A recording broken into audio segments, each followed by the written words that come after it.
Howdy everybody. Hey, I thought I would just hop on and do another video for you on the twin flame subject. I'll kind of go through a little bit of what I went through and how it all came about for me. So this journey started back on December 9th, 2019 for me is when I met the first girl, which I happen to believe in. As I've went through this experience, and as I've obviously learned, as I've went through the experience. So just so you know, the research that I've done and what I found, and through the experience that I found, um, basically is kind of broken up into two parts. You have the first 7 months of the experience with my first twin flame, who was really the one that I learned and kind of found my legs really, um, on the subject of twin flames, trying to figure out what this was, through what everybody else was saying online and, YouTube videos just like this one. Um, and then, as I progressed into the experience, basically figured out that the first experience I had was basically a catalyst near twin. And then later on down the road is when I actually met my real twin. But we'll get into that a little bit later. But I just wanted to kind of preface that so that you guys kind of understood when I'm talking about the first twin and the second twin. Because, there are several, there are two different types basically, so a lot of people say, well, you can't have two twin flames or this or that, because technically you can't. Or I mean, technically you can't, yeah. But um, you have a catalyst twin, and then you have the real twin, basically. So there's two types of twins, um, but there's only one twin flame. You know, um, you kind of got to ask yourself the question: what is the ultimate relationship? What is this all about? What is this for?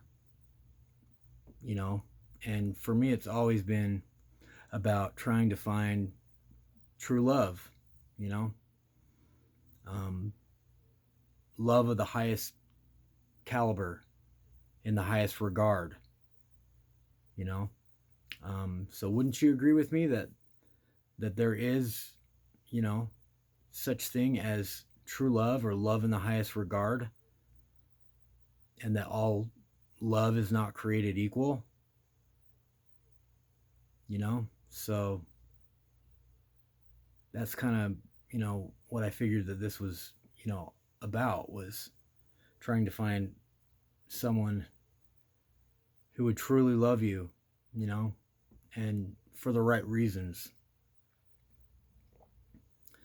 So, in the beginning, when I started this with my first twin,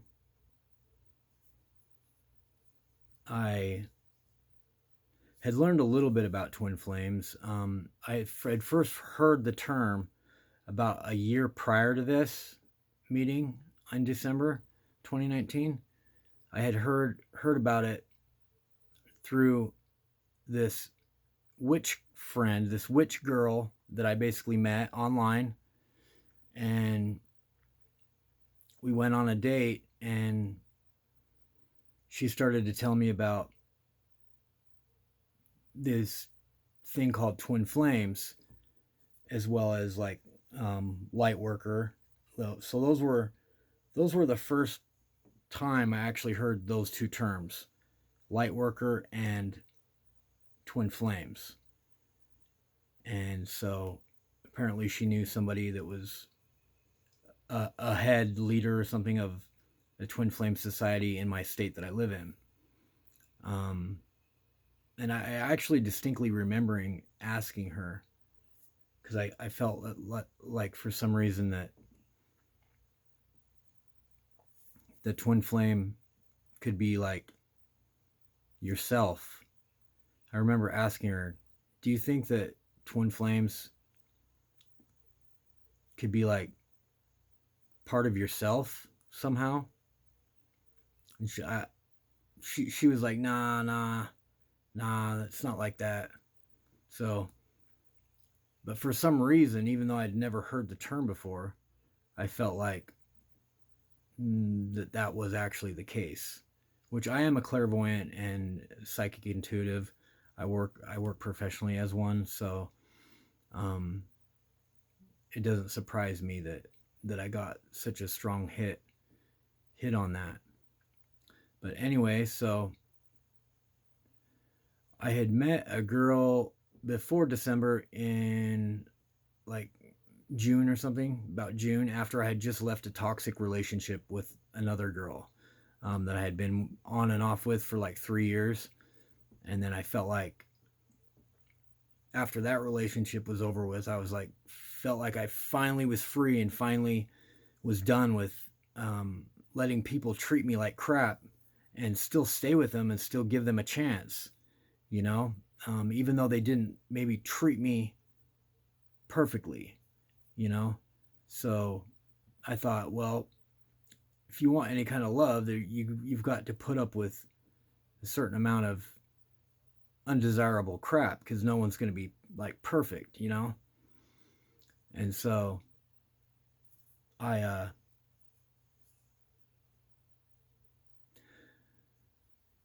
I left her, and then we broke up. Finally feeling good, like I loved myself and stuff. And I met this one girl who was really good matchup with me astrologically speaking, because I very much believe in astrology, and I always have since I was a teenager basically. And so I've been studying astrology since I was a teenager and stuff. And so I do a lot of astrology work as well. And so I met this girl who was a really good match for me. She was a Cancer with a Pisces moon, and I'm a Pisces. So we really had this really incredible bond. Um, but unfortunately, she had a lot of kids and had just went through a divorce and stuff, and really couldn't dedicate the kind of time that I really wanted. And so I did think that she was my twin flame at one point.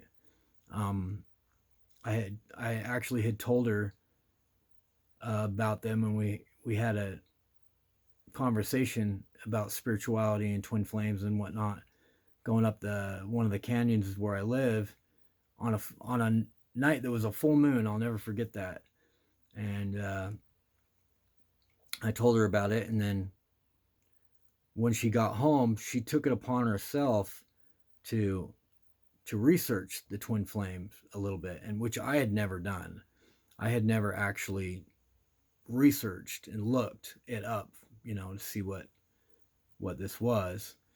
But she did, and then she was like, "Look," and messaged me, and I remember it was something to the effect of, when one of the twin flames gets off of their path, um, many times the other twin flame will show up on scene in their life to help set them back on a path of a good direction, um, and help them find their spirituality again.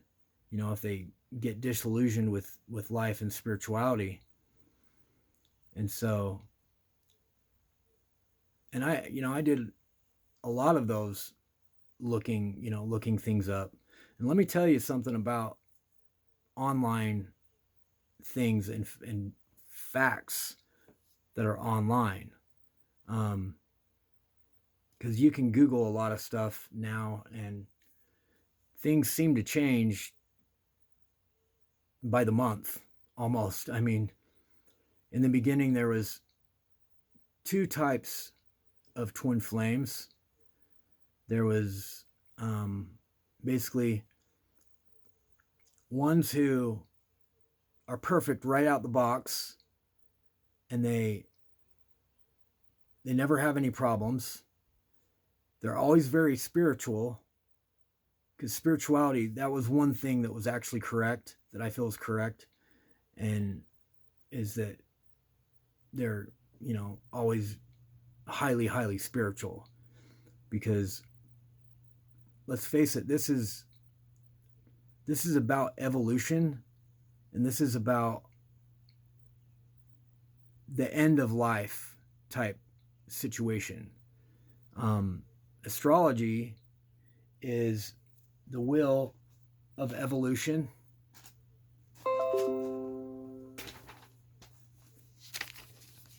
And if you look at astrology, you can look at it as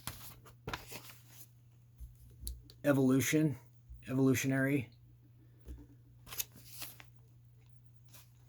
I'm trying to find, this is not the one that I was looking for, but you've got your evolutionary will. You've got sign 1, Aries, sign 2, Taurus, sign 3, Gemini, I believe,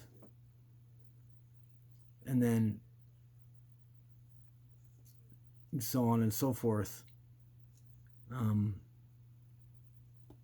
Cancer, I believe, is after Gemini. Then Leo, Virgo, and Libra. But as we live lifetimes, we go through the will and then end up in the sign of Pisces. So we might reincarnate several times in each one of these signs, because each sign has 3 stages, increasing in knowledge and mastering the characteristics and the problems associated with each sign. So I very much believe in astrological evolution, which is akin to evolution of the soul. And so I think it's very important to note that. I was just reading some stuff the other day on how Pisces are old souls, and very often they are the oldest souls and the most advanced souls. So if anyone, and this is not always, but in general, as a general rule, someone that's a Pisces, the last sign, is very likely to be on their last lifetime. And Pisces are actually the rarest sign in the zodiac, with about 5.3% of people born under the sign of Pisces. And then you have three stages in all the signs, and with the anaretic degree of 29 degrees being the most advanced degree in the evolutionary will. I happen to be a 29th degree Pisces, a little bit more than 29th degree, actually. About 29.5 degrees I'm born at, so almost 30 degrees Pisces, almost 0 degrees on the whole astrological will. I'm born on the last day of Pisces, which is also the first hours of Aries. So I'm born on the beginning and end day that ends and then starts the astrology wheel of evolution all over again. I think it's quite possible that we could go like a couple times through the wheel, maybe 3 times even through the wheel, to go through each stage, because we have a lot of lives that we can live, like over 1,000. I know that for sure. So maybe we go through the evolutionary wheel hundreds of times. So I don't know. It's interesting to think of, but so back to the twin thing. So yeah, so we connected really well, me and this girl, and she, looked up the astrology. We were talking about how the characteristics and facts that people use for twin flames. And so I was talking about, you have the people who seem to, there was always 2 different kinds when I've started this journey. There was the kind that was good right out the box, perfect right out the box, who were in union always and were very highly spiritual, always seemed to have a mission.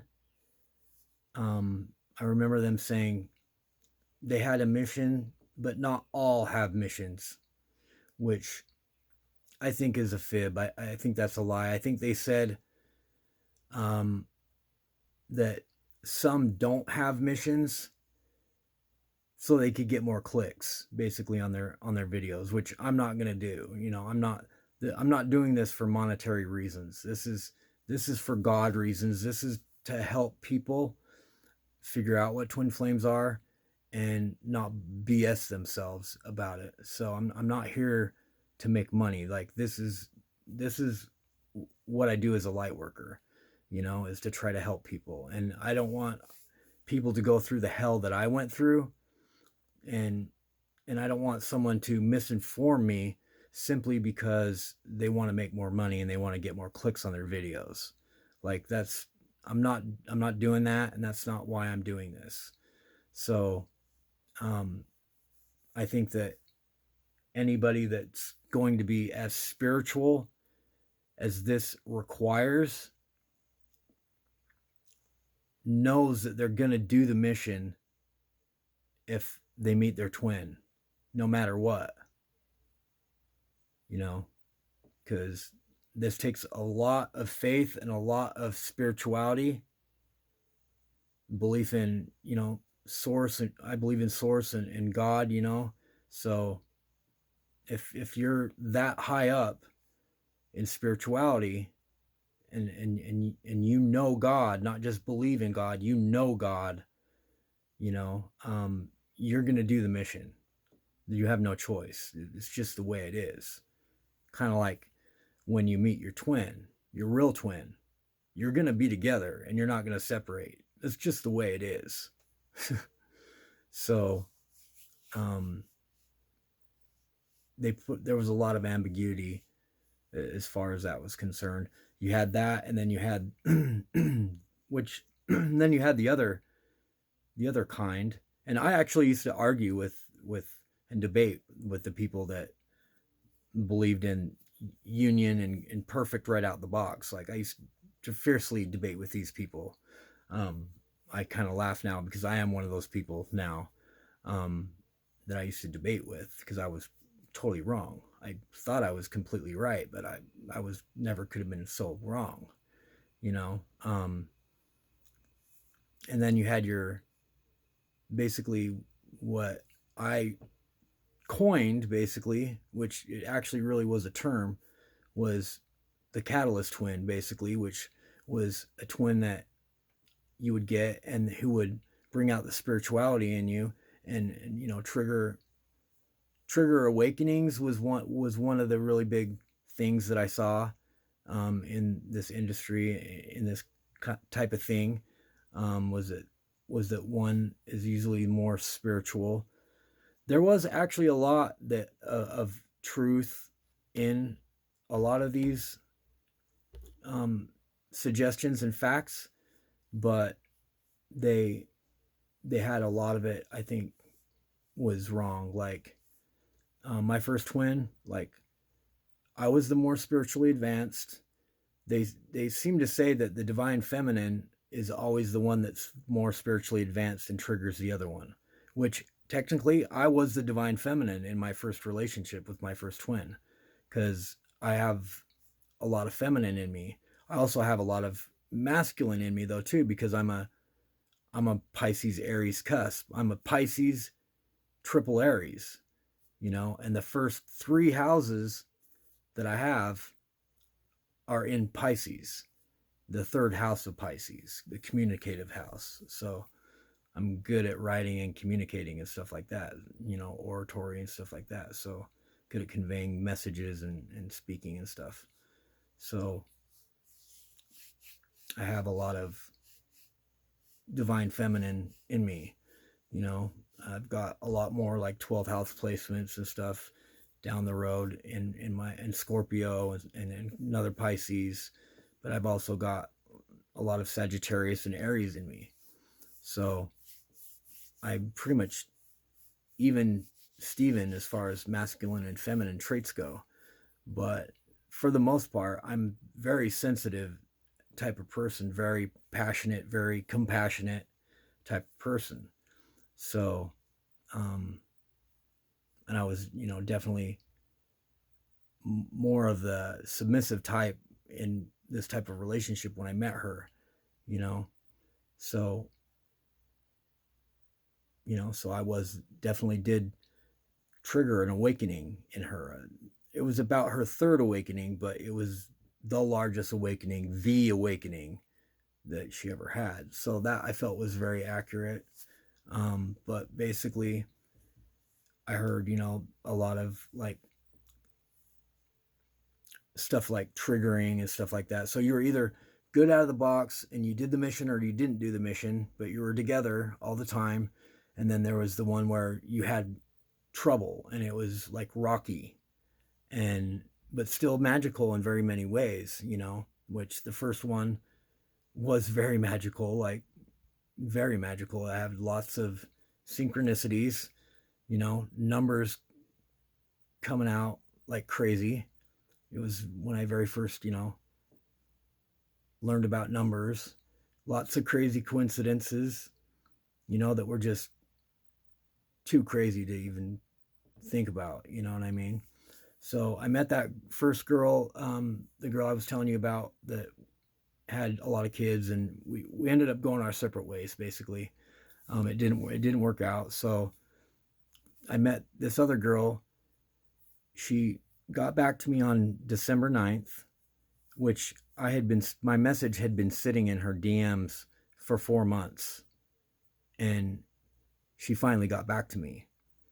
And she said it was really my message that caught her eye, which didn't surprise me because I could tell she was spiritual. And I said something like, how about going and running through a graveyard and doing tarot card readings for a first date? And so that caught her eye, you know. And so we got to talking, and I learned that she actually was born on the same day as me. So she was actually born on March 20th, same day as me, but she was 12 years younger than me, because I'm now 44, and as you can see, I look pretty young for 44. You should have seen me like 5 or 6 years ago. I looked really super young still, so I'm actually starting to age finally. But so yeah, I was 42. She was 30, I believe 30. Um, maybe 29 actually. I think she was 29. She was about to turn 30. Yeah. And so so I was 12 years to the day older than her. And we happened to be something that makes it even trippier, because I would challenge you to go meet someone that's born on your same birthday by random on a dating site. That's like, especially with someone that's a Pisces, the rarest sign in the zodiac. I would challenge you to find someone just by chance who was born on your same birthday. It would be very challenging, next to almost impossible, but not completely impossible. But to throw a little bit more impossibility into the mix, she was also the same Chinese zodiac as me, because she was born 12 years apart, which Chinese zodiacs only happen, the signs only happen once out of every 12 years. So for that to happen, threw in an extra impossibility that just doesn't happen. So it was really amazing. So I knew a lot about her already right out of the box, right out the gate. I knew a lot about her because I had studied myself a lot doing shadow work and doing astrology. So I knew a lot about her and had reports about what her, she was like and all this other stuff. Come to find out, she was really spiritual, actually. She was very much into spirituality. She was a psychic, just like me. Very clairvoyant.